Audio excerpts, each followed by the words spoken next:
So guys, আজকে সকাল সকাল উঠে পড়লাম, উঠেই দাঁত ব্রাশ করতেছি।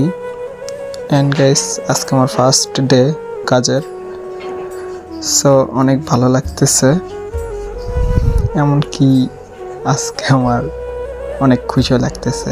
অ্যান্ড গাইস, এই দেখেন আমাদের বাড়ির ভিউ। অ্যান্ড গাইস, অনেক সুন্দর, অনেক সুন্দর, তাই না? আরও অনেক কিছু আছে। সো গাইস, আজকে তোমাদের একটা জিনিস দেখাই, তোমরা কি চিনতে পারো নাকি? তারও দেখাইতেছি গাইস, ওই দেখো, ওইটা কি তোমাকে চিনতে পারো? তাহলে কমেন্টে অবশ্যই বলে দিও। আর যারা যারা আমার চ্যানেলে নতুন, তো প্লিজ অবশ্যই সাবস্ক্রাইব করে দিও। আচ্ছা, আর সবাই